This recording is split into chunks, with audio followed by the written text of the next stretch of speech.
Hello friends, कैसे हैं आप लोग। सबको मेरा जय भीम, नमो बुद्धाय। भगवान बुद्ध का जीवन परिचय। इस यशोधरा कहती है कि यदि मैं विशाल नेत्रों और आशायुक्त मुस्कुराहट वाले अपने तेजस्वी मुख की पति की ओर देखने की अधिकारिणी नहीं हूँ, तो क्या यह बेचारा राहुल, उनका बेटा, अपने पिता की गोद में लेटने का अधिकारी नहीं हो सकता है। और हमें खेद है कि उस वीर के कोमल सौंदर्य के भीतर इतना कठोर हृदय कहाँ से आया है, जो दया रहित निर्दयी है और अपने पुत्र को नहीं पहचान पा।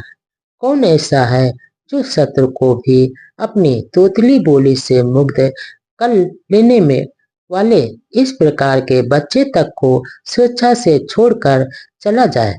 मेरा हृदय भी अर्थात में अत्यंत कठोर हो गया, सात पत्थर का बना हो गया और अथवा लो निमित भी हो गया, जो अपने प्रसन्नता योग तेजस्वी स्वामी अनिपति के वन गमन पर अनायत छोड़कर चले जाने पर भी दुख नहीं हुआ।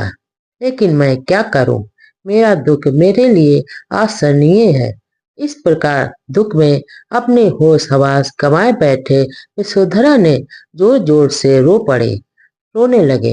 यद्यपि वह स्वभाव से बहुत धैर्यवान थी, लेकिन इस समय तरुण दुख में वह भी अपना धैर्य खो बैठती है और आगे कहती है कि इस प्रकार जमीन पर पड़ी यशोधरा को दुख के मारे अपने होश हवास गंवा कर देख कर और उसका करुण विलाप सुनकर सभी स्त्रियां भी जोर जोर से चिल्लाकर रोने लगे। उनके चेहरों से आंसुओं की धाराएं बहने लगी और जैसे कमलों से गिरकर वर्षा का पानी बहता है, जैसे नदी में बाढ़ आ गई हो।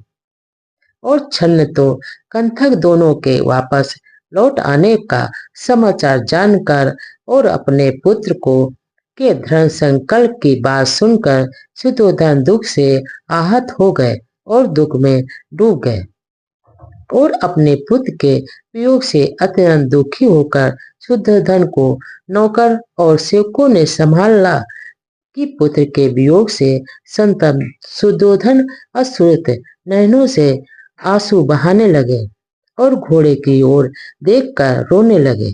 उनकी आंखें आंसुओं से भरी थी। इसके बाद वह जमीन पर गिर पड़े और जोर जोर से विलाप करने लगे। इस प्रकार शुद्धोधन ने उठे और अपने मंदिर में चले गए और प्रार्थना करने लगे कि कई मांगलिक अनुष्ठान किए पर पुत्र नहीं आए। अपने पुत्र के सकुशल लौट आने के लिए उन्होंने नई नई प्रार्थना की, कई मन्नतें मांगी, पर उनका पुत्र सिद्धार्थ गौतम वापस नहीं लौटे। इस प्रकार सुधोधन और गौतमी और यशोधरा उनकी पत्नी यह कहते हुए अपने दिल के दिन बिताने लगे कि हे देव, कितनी जल्दी है कि उनके पति आ जाएं